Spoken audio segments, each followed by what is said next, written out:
প্রিয় শিক্ষার্থী বন্ধুরা, সবাইকে স্বাগত জানাচ্ছি।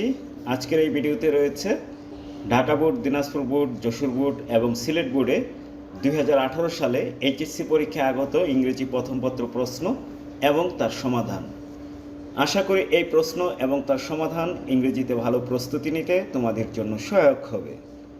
তাহলে চলো শিক্ষার্থী বন্ধুরা, আমরা প্রশ্নগুলো সমাধান করি। প্রশ্নগুলো সমাধান করার জন্য প্যাসেজগুলো তোমাদেরকে অর্থসহ পড়ে শোনানো হবে, যাতে করে এই প্যাসেজগুলোর উপর ভিত্তি করে পরবর্তীতে যেভাবেই প্রশ্ন আসুক না কেন তোমরা যেন সহজেই অ্যান্সার করতে পারো।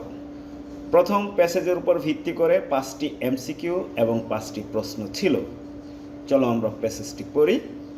When you are in the driving seat of a car, তুমি যখন একটি গাড়ির ড্রাইভিং সিটে থাকো, অর্থাৎ একটি গাড়িকে তুমি যখন চালাও, you have the steering and the horn in your hands.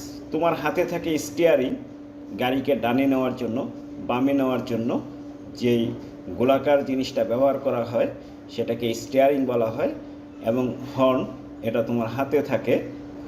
The brake and accelerator under your feet, এবং তোমার পায়ের নিচে থাকে ব্রেক এবং অ্যাক্সিলারেটর, যেটা দিয়ে গাড়ির গতি কম বেশি করা হয়।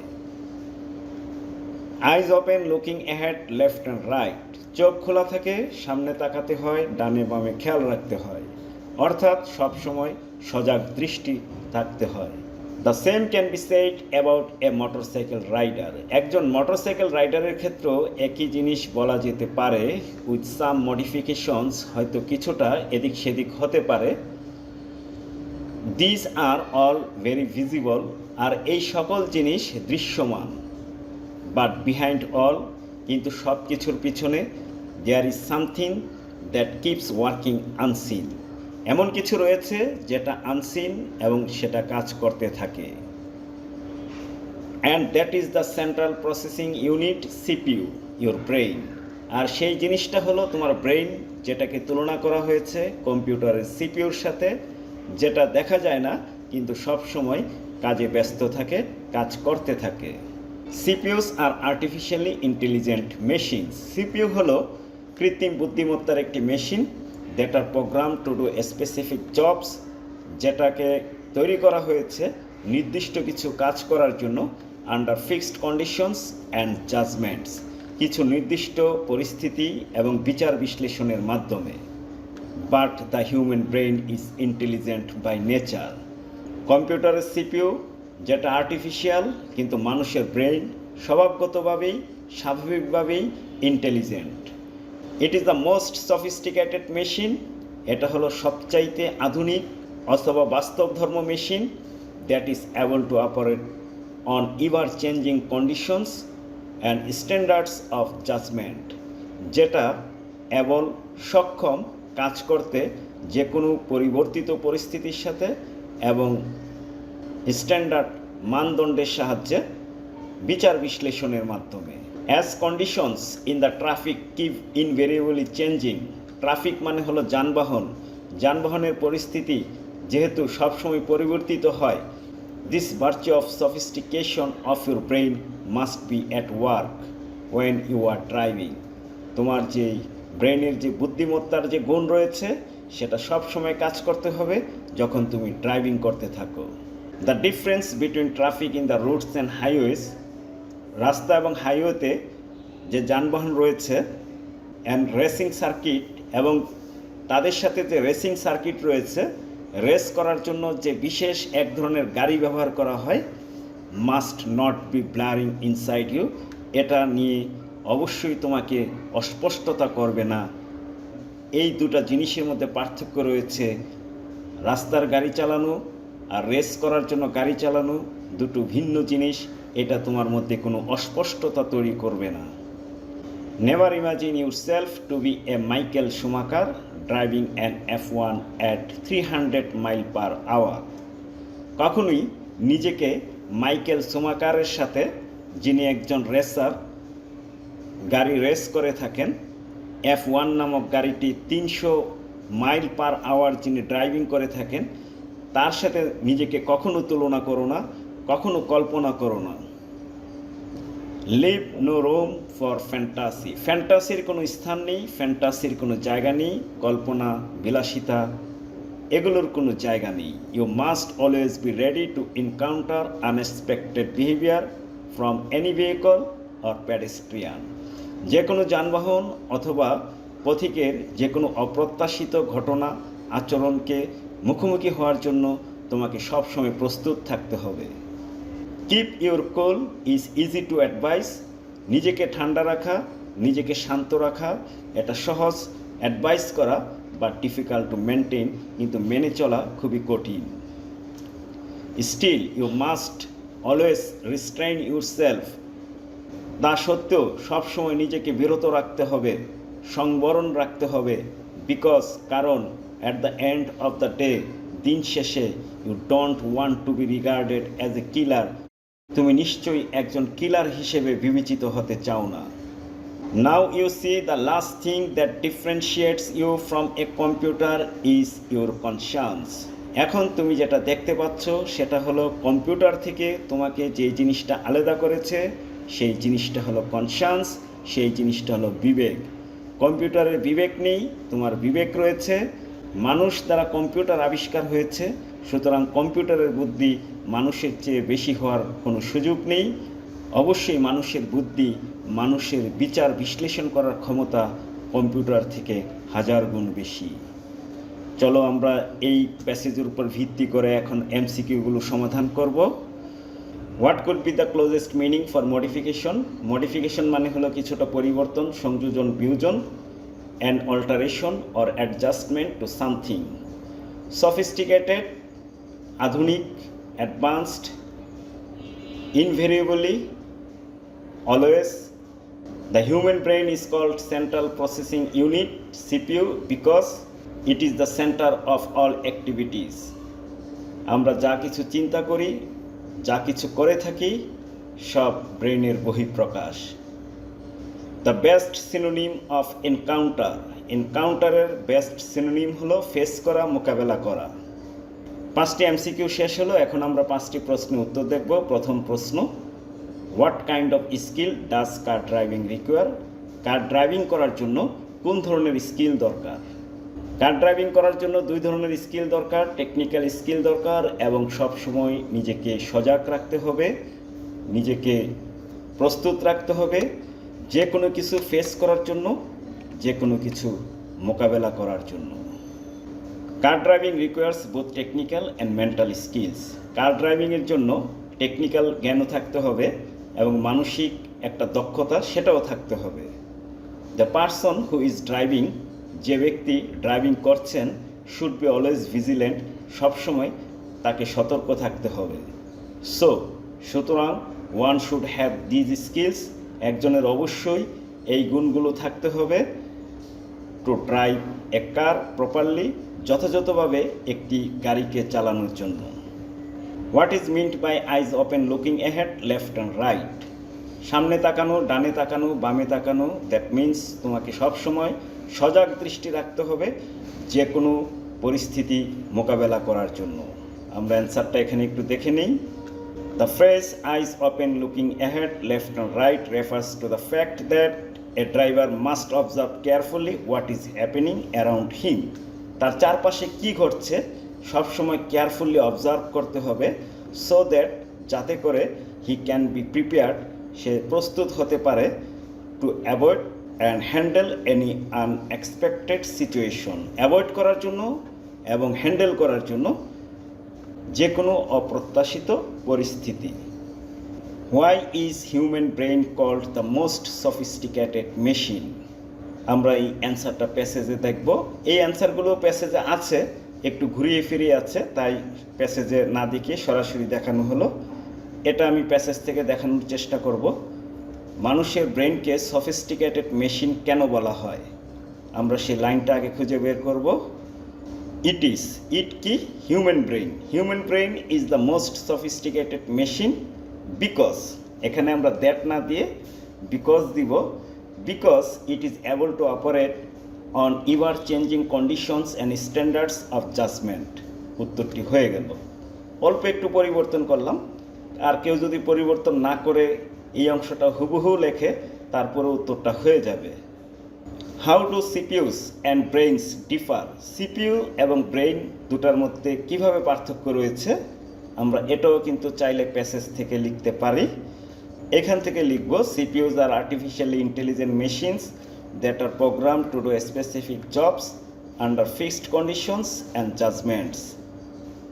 সিপিইউর কথা বলা শেষ, এখন হিউম্যান ব্রেইন নিয়ে কথা হবে। But the human brain is intelligent by nature. It is the most sophisticated machine that is able to operate on ever-changing conditions and standards of judgment. C নম্বরের অ্যান্সারটা এটার ভিতরেই আছে, ডি নম্বরের অ্যান্সারের সাথে ডি নম্বরের অ্যান্সারটা এই জায়গাটা লিখলেই কিন্তু হয়ে গেল, কারণ এখানেই সিপিইউ এবং হিউম্যান ব্রেনের পার্থক্যটা তুলে ধরা হয়েছে। Do you support the idea that conscience is our best guide on the roads? Why not? অবশ্যই সাপোর্ট করে থাকি। কনসায়েন্স মানে হলো বিবেক, বিবেক ছাড়া কোনো কাজই করা যায় না, সুতরাং ড্রাইভিংয়ের ক্ষেত্রে তো বিবেকের প্রয়োজন রয়েছে। এটা তো হুবহু এখানে অ্যান্সারটা নেই, আমরা একটু নিচ থেকে একটু বানিয়ে লিখবো অ্যান্সারটা, তোমরা একটু দেখে নাও আমি কিভাবে এটা তৈরি করি।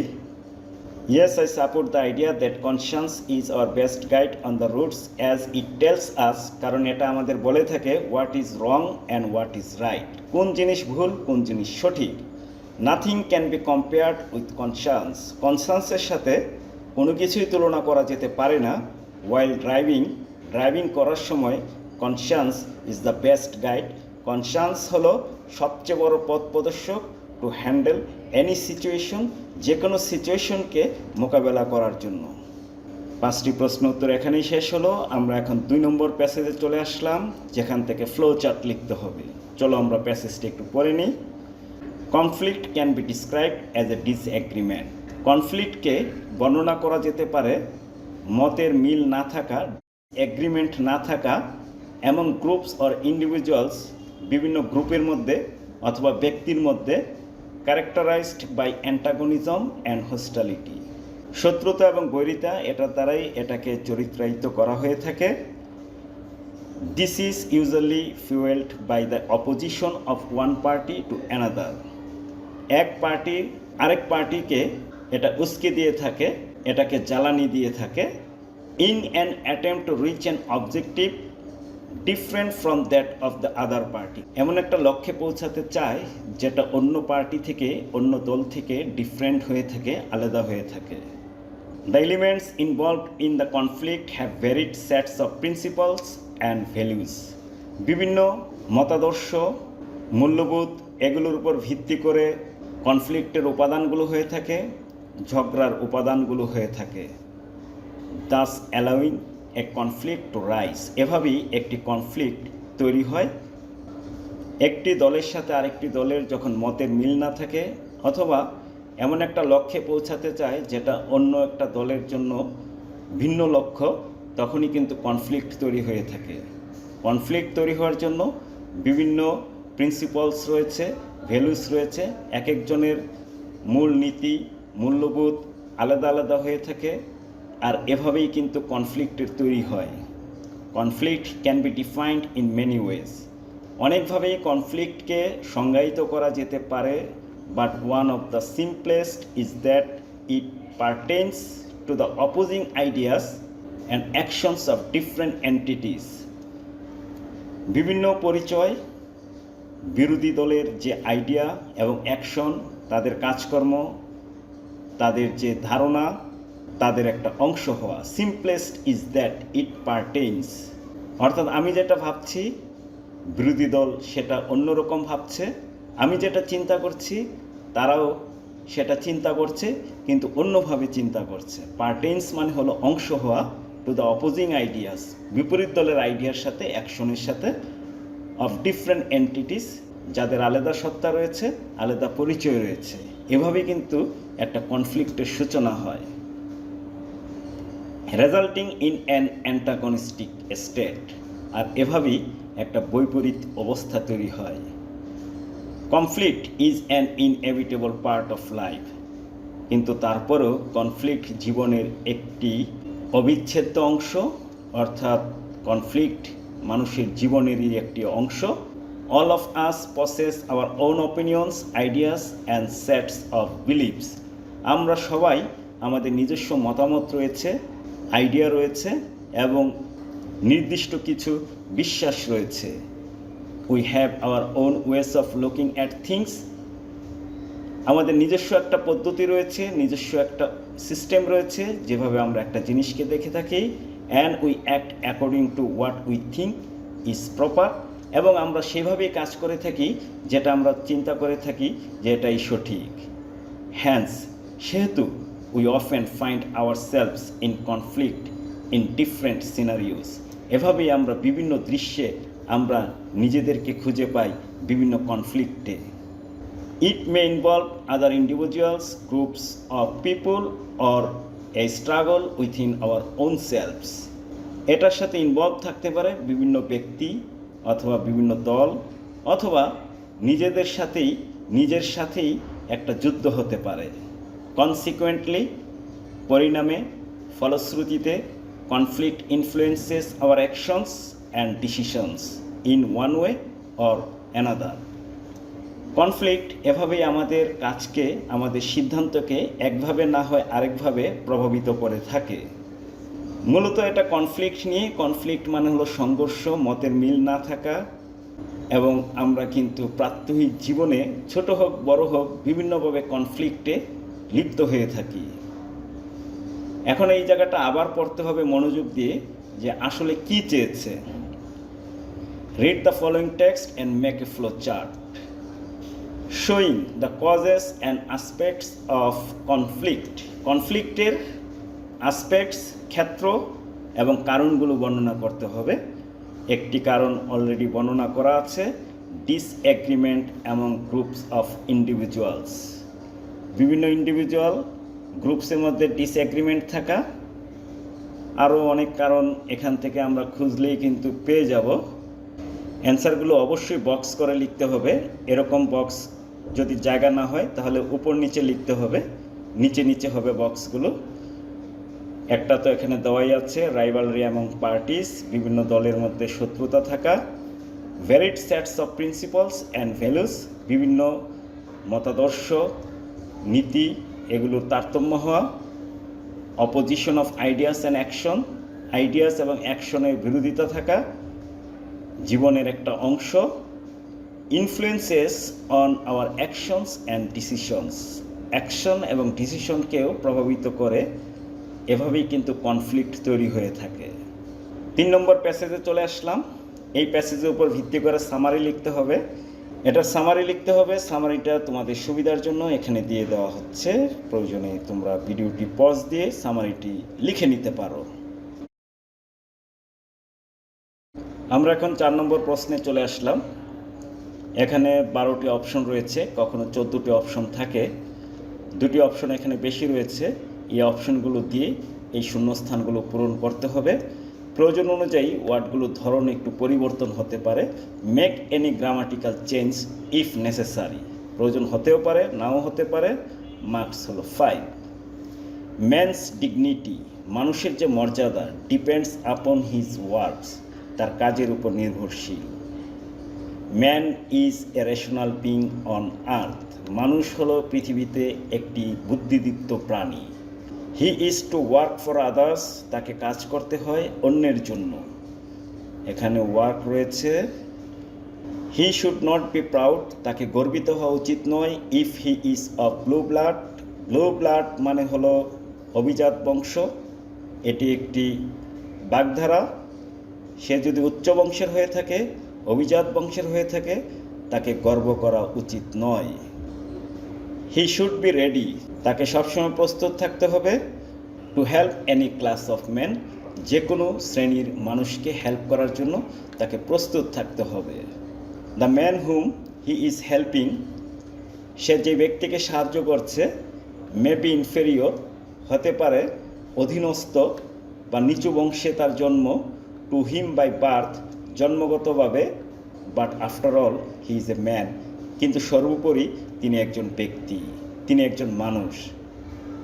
হি has the same blood and flesh as the above mentioned man, একই রক্ত মাংস রয়েছে উপরে উল্লেখিত মানুষের সাথে। তাহলে এই হলো অ্যান্সার 4 নম্বরের। আশা করি বুঝতে পেরেছ, অর্থও বুঝতে পেরেছ। অর্থ বুঝতে পারার সুবিধা হলো অনেক দিন মনে থাকে এবং শেখাটা অনেক বেশি টেকসই হয়ে থাকে। এখন আমরা 5 নম্বর সমাধান করব। এটার জন্য যেহেতু নির্দিষ্ট কোনো অপশন নেই, উত্তরে তারতম্য হতে পারে, পার্থক্য হতে পারে। Dream is a series of thoughts, images and সেন্সেশনস occurring in a person's mind during sleep. এটা তোমাদের টেক্সট থেকে নেওয়া হয়েছে। ড্রিম হলো এ সিরিজ অফ থটস, ইমেজেস, চিন্তাভাবনা, ছবি এবং আমাদের যে অনুভূতি ঘুমের মধ্যে যেটা ঘটে থাকে সেটাই dream. Dream is a representation of subconscious wishes, thoughts and imaginations. আমাদের যে অবচেতন ইচ্ছা, চিন্তাভাবনা, কল্পনা, সেগুলোর প্রেজেন্টেশনই হলো ড্রিম, অথবা রিফ্লেকশনও বলা যায়। It may be sweet or horrible, এটা হতে পারে মিষ্টি, এটা হতে পারে ভয়াবহ। When we dream something pleasant, আমরা যখন ভালো কিছু স্বপ্ন দেখি, we call it a sweet dream, আমরা সেটাকে সুইট ড্রিম বলে থাকি। But when we dream something extremely bad, কিন্তু আমরা যখন মারাত্মক ব্যাড কিছু দেখে থাকি, খারাপ কিছু দেখে থাকি, we call it A nightmare, আমরা সেটাকে বলে থাকি নাইটমেয়ার, দুঃস্বপ্ন। ড্রিম ইজ মিনিংলেস, ড্রিম হয়ে থাকে অর্থহীন। If it is a day dream, এটা যদি হয়ে থাকে একটি দিবাস্বপ্ন। আকাশ কুসুম কল্পনা করা, কল্পনার সাথে বাস্তবের মিল না থাকা, এইসব ড্রিম হয়ে থাকে মিনিংলেস। আর যারা স্বপ্ন দেখে ভবিষ্যতে একটা কিছু করতে চায়, যাদের মধ্যে উচ্চাকাঙ্ক্ষা রয়েছে, তীব্র বাসনা রয়েছে, তাদের স্বপ্নই কিন্তু বাস্তবে পরিণত হয়ে থাকে। বা dream also has a real purpose, ড্রিমেরও একটা রিয়েল পারপাস রয়েছে, as it is related to our psychological, emotional and physical wellbeing. আমাদের আবেগ, আমাদের মনস্তাত্ত্বিক এবং শারীরিক সুস্থতার সাথেও এটা সম্পর্কিত। The main benefit of dream, স্বপ্নের প্রধান যে বেনিফিট, উপকারিতা, is that it produces new thoughts and ideas. নতুন থটস, চিন্তাভাবনা, আইডিয়া তৈরি করে থাকে ইন ব্রেইনে, and helps to clean up clutter from mind, এবং বিশৃঙ্খলা, গোলমাল, হিজিবিজি অবস্থা, এগুলো মন থেকে দূর করে থাকে। 5 নম্বর এখানেই শেষ হলো। আমরা এখন রিয়ারেঞ্জে চলে আসলাম। প্রথমে বক্স করে নাম্বারগুলো লিখবে, তারপরে নিচে এগুলো সুন্দর করে সেন্টেন্সগুলো যার পরে যে হবে সেগুলো লিখে দিবে। তাহলে চলো এটা আমরা সমাধান করি। এটা নেলসন ম্যান্ডেলার কাহিনী দিয়ে তৈরি, যিনি সাউথ আফ্রিকার একজন অবিসংবাদিত নেতা ছিলেন, যিনি নিগ্রোদের পক্ষে লড়াই করেছেন, 27 বছর জেলখানায় কাটিয়েছেন এবং তিনি নিগ্রোদের সমান অধিকার আফ্রিকায় প্রতিষ্ঠা করেছেন, সারা বিশ্বে প্রতিষ্ঠা করেছেন। Nelson Mandela was the greatest leader of South Africa. Nelson Mandela ছিলেন সাউথ আফ্রিকার একজন গ্রেটেস্ট লিডার। এমনকি he was one of the greatest leaders of the world. পৃথিবীর একজন গ্রেটেস্ট লিডারদেরও ছিলেন, who struggled against apartheid throughout his life. সারা জীবন তিনি বর্ণ বৈষম্যের বিরুদ্ধে লড়াই করেছেন। কি বর্ণ বৈষম্য? The blacks were treated cruelly, নিগ্রোদের প্রতি নিষ্ঠুরভাবে আচরণ করা হতো। They were denied all basic human rights, সকল হিউম্যান রাইটস থেকে তাদেরকে বঞ্চিত করা হতো। হিউম্যান রাইটস, মানবাধিকার তাদের জন্য স্বীকার করা হতো না। They were aliens in their own country, নিজ দেশেই তারা ছিল ভিন গ্রহের বাসিন্দা। And were subjected to all sorts of indignities, সকল অমর্যাদার বস্তু ছিল তারা, বিষয় ছিল তারা। Even dogs received a much better treatment than the blacks, এমনকি কুকুরেরাও ব্ল্যাকসদের চাইতে বেশি সম্মান পেত, বেশি মর্যাদা পেত। The great leader vowed to put an end to the inhuman practice, এই অমানবিক প্র্যাকটিসকে, এই অমানবিক ব্যবস্থা চর্চার একটা সমাপ্তি আনার জন্য তিনি দৃঢ় প্রতিজ্ঞাবদ্ধ হলেন। ফলশ্রুতিতে কী করা হলো? He was thrown behind the prison bar, তাকে জেলখানায় নিক্ষেপ করা হলো, বন্দি করা হলো। But the oppressive rulers could not break the spirit, কিন্তু এই অত্যাচারী শাসকেরা তার যে চেতনা, তার যে স্পৃহা, সেটাকে ভাঙতে পারল না। Eventually the great leader realised the goal of liberating his own people. তিনি উপলব্ধি করলেন দ্য গোল, লক্ষ্য, লিবারেটিং হিজ ওন পিপুল, তার নিজ মানুষকে মুক্তির যে লক্ষ্য, সেটা তিনি উপলব্ধি করলেন। এই ছিল রিয়ারেঞ্জ। রিয়ারেঞ্জের উত্তরগুলো তোমাদের সুবিধার্থে এখানে আবার দিয়ে দেওয়া হচ্ছে, তোমরা একটু দেখে নাও। এখন আমরা রাইটিং পার্ট দেখব। রাইটিং পার্টে কী কী ছিল? প্যারাগ্রাফ ছিল ফুড অ্যাডাল্টারেশন। ফুড অ্যাডাল্টারেশন মানে হলো খাদ্যে ভেজাল। প্যারাগ্রাফে অবশ্যই এই প্রশ্নের উত্তরগুলো থাকা বাঞ্ছনীয়। তারপর স্টোরি রয়েছে। Once upon A time there lived a dove, it was passing its days happily. সুখে তার দিন অতিক্রম করছিল। One day while he was sitting on a tree beside a river. একদিন নদীর পাশে একটি গাছে যখন সে বসেছিল, হি স অ্যান অ্যান্ট। নিশ্চয়ই গল্পটি তোমাদের জানা আছে। সে দেখল একটি পিঁপড়া পানিতে ভেসে চলে যাচ্ছে। সে তখন একটি গাছের পাতা ঝরিয়ে দিল। পিঁপড়া সেই গাছের পাতায় উঠে তার জীবনকে রক্ষা করল। পরবর্তীতে কোনো একদিন সেই পিঁপড়া দেখতে পেল কোনো এক শিকারী সেই ঘুঘু পাখিকে, ডাবকে শিকার করার জন্য বন্দুক তাক করেছে। তখন সে দ্রুত গিয়ে পায়ে কামড় দিল। শিকারীর লক্ষ্য ভ্রষ্ট হয়ে গেল এবং এভাবেই তার বন্ধু ঘুঘু পাখির জীবন বাঁচাতে সাহায্য করল। এই ছিল গল্পটি। গল্পটি খুবই কমন, আশা করি তোমরা তোমাদের বইয়ে পেয়ে যাবে। তারপর ইমেল লিখতে হবে। Suppose your friend got the first prize in a debate competition. Debate কম্পিটিশনে তোমার বন্ধু ফার্স্ট প্রাইজ পেয়েছে বিতর্ক প্রতিযোগিতায়, তাকে অভিনন্দন জানাতে হবে। মার্কস ছিল 5, স্টোরির ছিল 7, প্যারাগ্রাফের ছিল 10 মার্কস এবং গ্রাফ অ্যান্ড চার্ট তার জন্য ছিল 10 marks. The number of people living below the poverty line from 1995 to 2010। 1995 থেকে 2010 দারিদ্র সীমার নিচে যে সকল মানুষ বসবাস করছে তার একটা গ্রাফ দেখানো হয়েছে। এই হলো সেই গ্রাফ 1995 থেকে 2010। এই হলো গ্রাফ 1995 থেকে শুরু, 2010-এর শেষ। 4টি বছর দেখানো হয়েছে। সুন্দর করে গ্রাফগুলো বর্ণনা করতে হবে, সর্বোচ্চ কোনটা, সর্বনিম্ন কোনটা, এবং এই বিষয়ে সর্বশেষ 1-2টি সেন্টেন্সও লিখতে হবে এবং থিম লিখতে হবে। Time you old gipsy man, এই কবিতার থিম ছিল। খুব সুন্দর একটি কবিতা।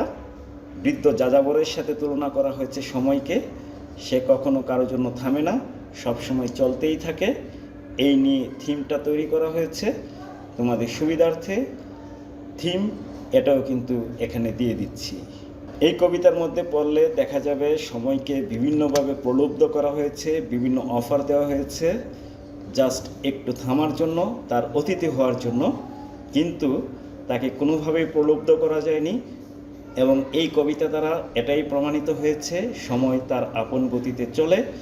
মানুষ যত চেষ্টাই করুক, যতই তাকে লোভ দেখানো হোক, যতই তাকে উপহার দেওয়া হোক, সময়কে কখনোই কেউ থামিয়ে রাখতে পারবে না।